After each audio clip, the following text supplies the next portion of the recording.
BNN. Do do do do do. BNN. Do do do do. BNN. Do do do do do do do do. Hello and welcome back to Big Nostalgia, the podcast where we take a look at old games and see whether they hold up and what made them come to be. I am Haddowank. And I am Vixter. And this week we are looking at not quite the movie tie-in we did last time, but definitely an adaptation of... Like a lower key Nintendo 64 sort of game. Yeah, an adaptation of an old TV show. But this is Tom and Jerry, Fists of Furry. So, the biggest surprise with this one... Actually, no, let's do some proper stuff first. The game was released in 2000. So actually this was a late era N64 game. Yeah, that is quite late era, isn't it? Yes, I was going to say, so when you compare it to the other fighting game we talked about this season, Smash Bros, it came out afterwards. Wow. I mean, you wouldn't think of it with the graphics, would you? No, I mean, granted, this is a 3D arena fighter, and actually it's possibly one of the early... The best. Well, personally, I think it's a very good adaptation of a 3D fighter. It really uses the environment to its advantage. Yeah, considering a lot of fighting games were still 2D, and like other ones from around this time in history are known with infamy. If you've ever heard of Simpsons Wrestling, it's on the list of the worst games of all time list. But yeah, it's an adaptation of the... Well, actually, the user manual itself says this is an adaptation of the cartoons from the 40s and the 50s, because Tom and Jerry have been around for Feels like years forever. and years in different adaptations and iterations. There's been movies, there's been games, of course there's the iconic cartoon in various different forms. I mean, I remember Tom and Jerry Kids, when there was a Tom and Jerry, but they were like kitten and... What's a baby mouse? Smaller mouse? A mouselet. A mini mouse? Ah, Disney don't sue. But yeah, so of course the general storyline is, in all the adaptations, is there's a cat, his name is Tom, and his job is to chase Jerry, the mouse. And most of the time Jerry makes Tom his, his female dog. But of course there's other characters like Spike, the actual dog, and Spike's son, I want to say... Tyke. Tyke the son. But there's also another cat, isn't there? Do you want to list out the characters we have? So this game had a whopping 7 characters, and you only started with 2. You had to unlock all the others. And they were all male, weren't they? Yeah. So first I'll go through the character list. It was Tom, Jerry, Spike, Tyke, Butch, who was the other cat. Butch for a cat. I never knew that.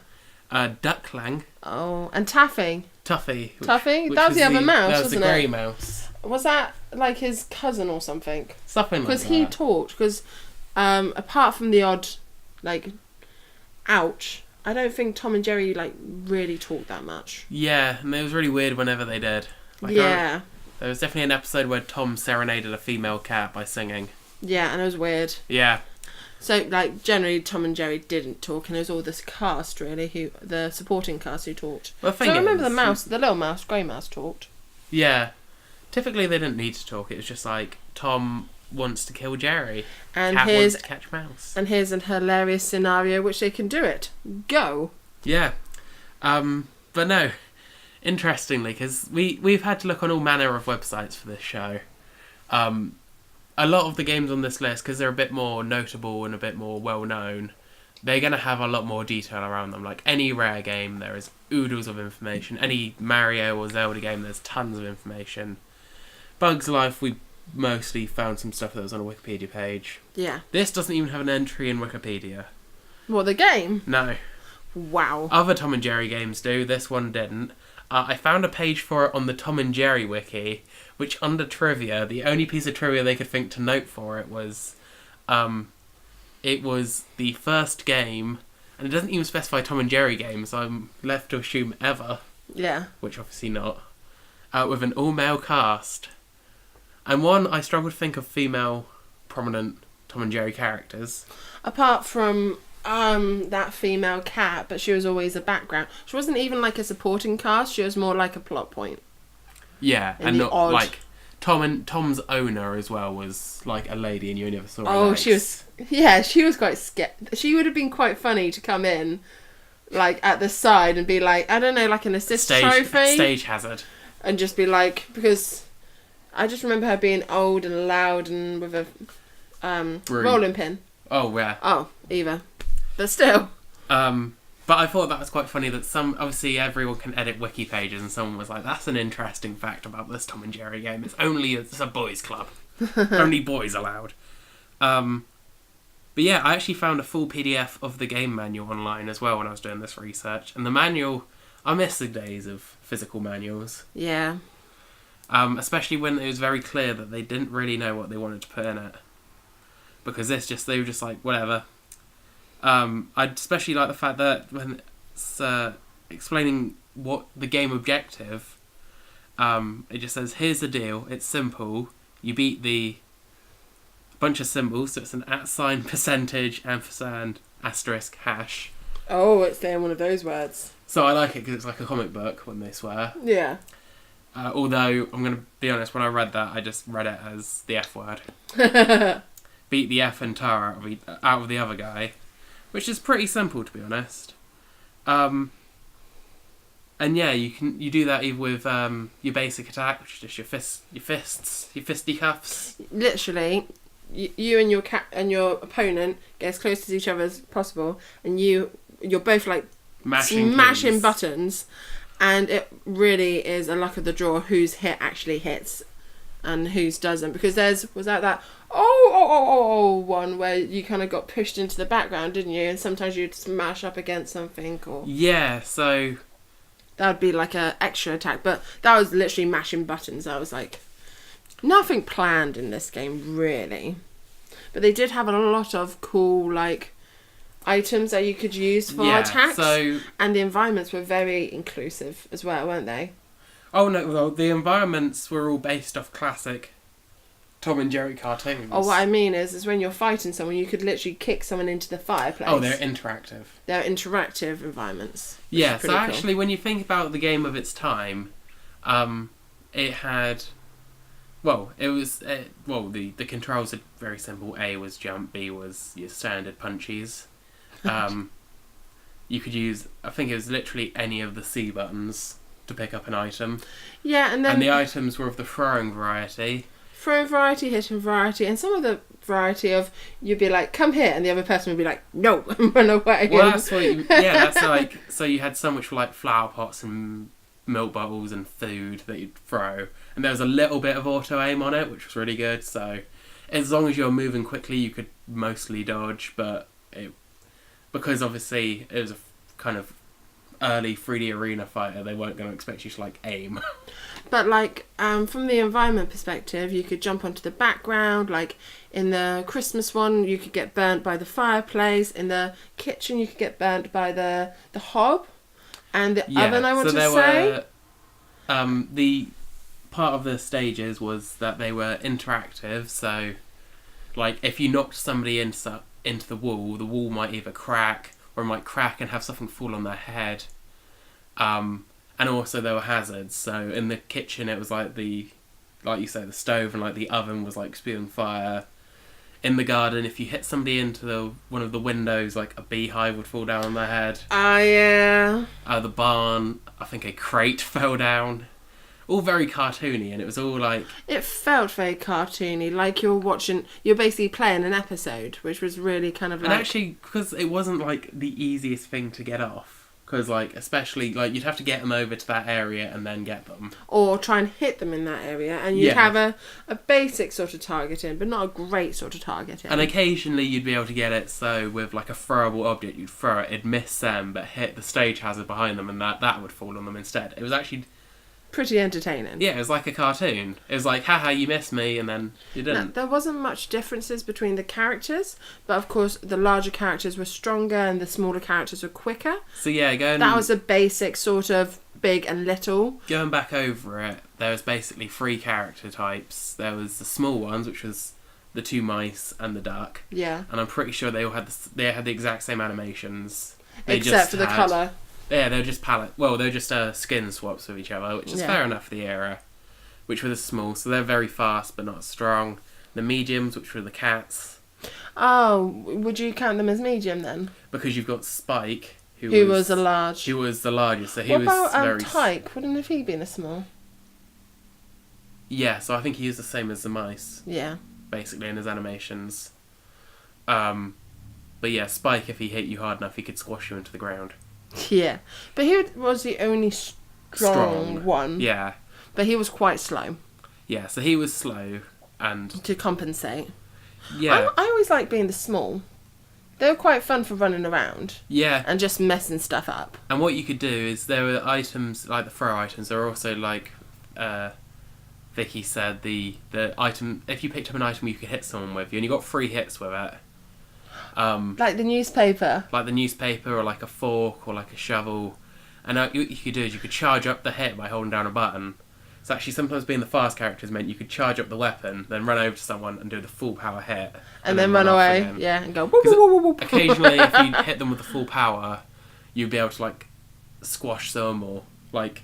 The fork, they'd like jump in the air going, ah! Ow! And that's the thing, it was like different ways to play, and it was quite a variety. Like, considering was what this it one is. of the ones that needed the memory pack?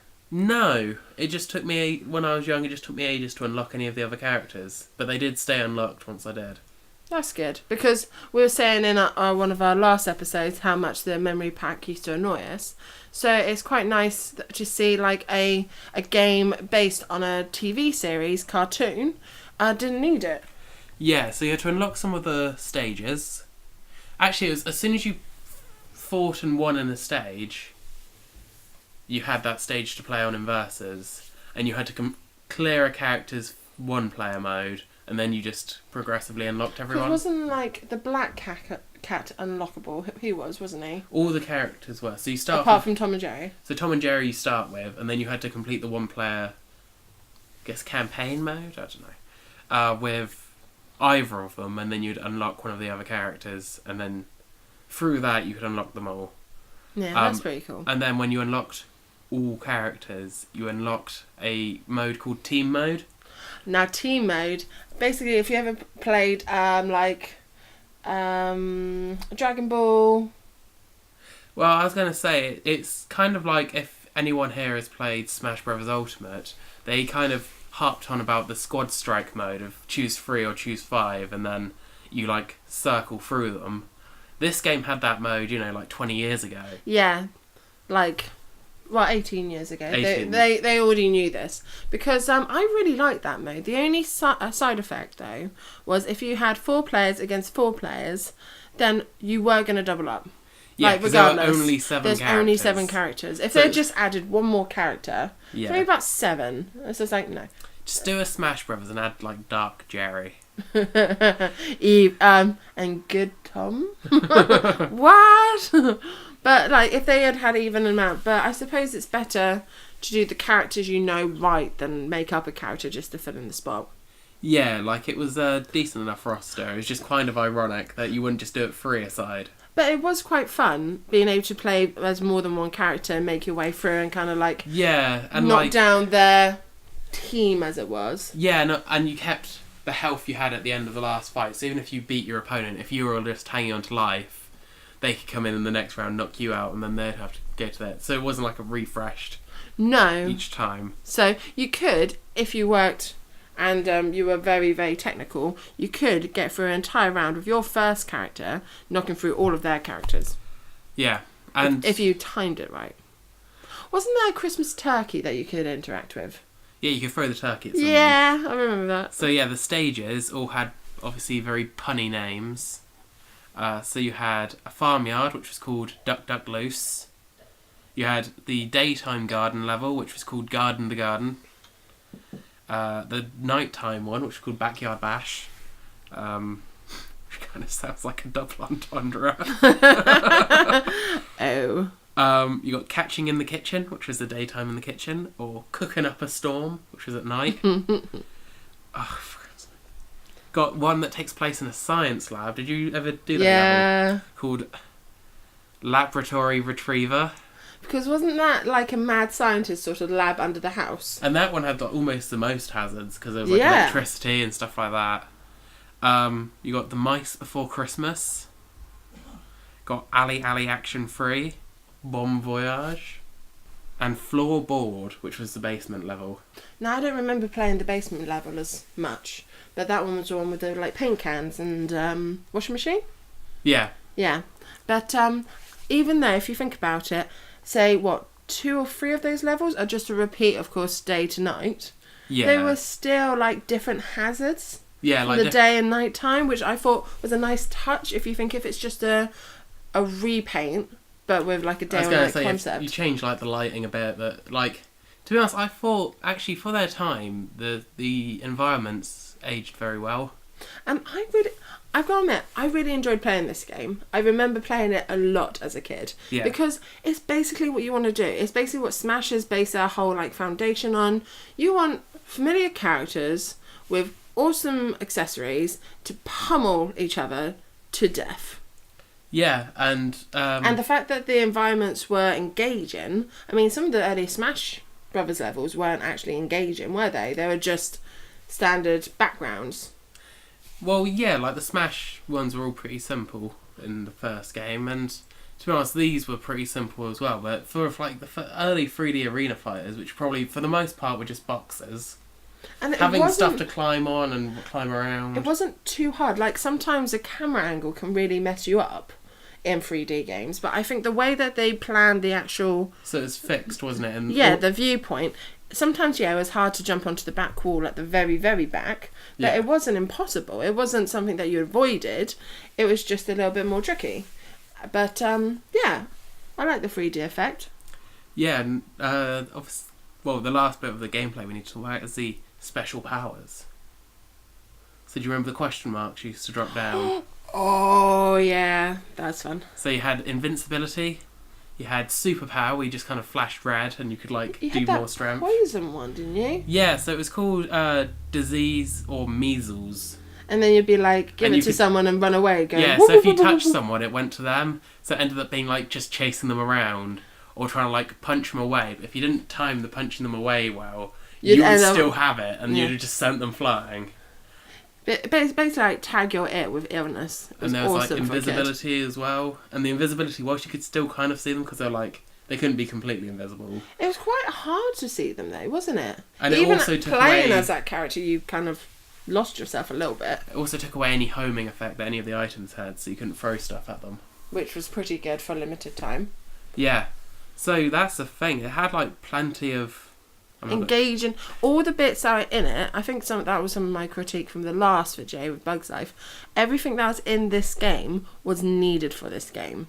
Whereas my critique for Bugs Life was that it had a lot of stuff that you didn't actually need or want in the kind of environment that they set up. Yeah, so I think possibly the biggest thing that probably made this game suffer was the fact that it was released near the end of 2000, so it was very late in the N64's life. So it would have been one of those games that you might have got, but you more likely bought the new console. Yeah, so it's whether you... Because I think the GameCube was either 2000 or 2001. Yeah. So it seems weird that they wouldn't have just held off and put it on the GameCube instead. Yeah, but the amount of probably extra work that would have been... Yeah, and definitely if you're really close to release date. Yeah, so... Yeah, can't even remember how we... It was another game, it's like... You know games when you're a kid? It's like, how did this end up in our possession? Was it relative or was it... I think we borrowed a lot from our cousin or we swapped a lot with friends, but it was one of those ones... I remember going to the shop and buying Ocarina of Time and buying Banjo-Kazooie, but the other ones I'm not really sure of, really. Yeah. So, but I'm so glad it did because I remember just having lots of fun, like hours of play, literally just listing up my favourite characters, normally the smaller characters, if I'm going to be honest, because I really like playing as those, and just pummeling on each other, really. Yeah. Had a nice soundtrack to it as well. Yeah, nice and active. It kind of got you pumped and you're like, yeah, let's play this. Let's beat the very classic knickers off each other. Yeah, and it felt like the actual look of the game was cartoonish. It had the right sort of aesthetics for a cartoon to game. Yeah.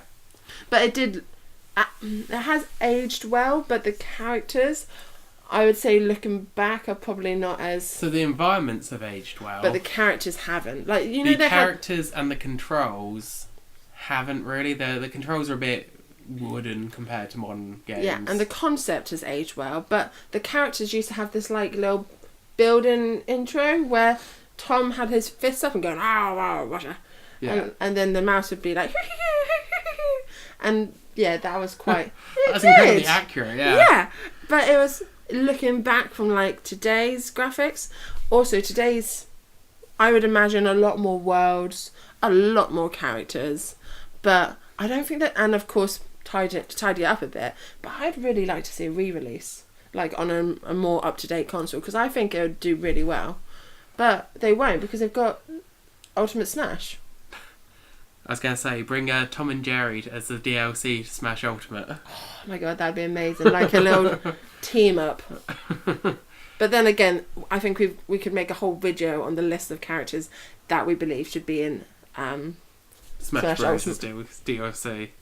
I don't think we've got anything more to run through. No. It's a good game, and if you have a Nintendo 64 or a little like thing on your computer that means that you can play old games, then definitely check it out, because it's a good old laugh. Yeah, and New Kid Co. Did very good in the development of it. And yeah, I think it's good to have a game on this list that's a bit obscure. Yeah, but we're not like sat here being like, oh, it was bad. That's why it's obscure. It's nice to have a bit like Snowball Kids. It's nice to have a surprise underdog. Yeah. Well, I've been Vikster.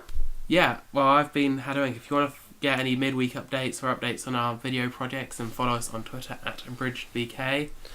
Next week, actually for the remainder of the season, we're going back to some familiar titles. Bit more like headliners. Yeah. So join us next week, where the discussion will be Perfect Dark. Rare's answer to their own game. Their own James Bond game. Yeah. But until then, I've been Hadaway. Thank you very much for listening. And we'll see you next week. Bye. Bien. Do do do do do. Bien. Do do do do. Bien. Do do do do do do do do do do do do do do. Big nostalgia. Yeah.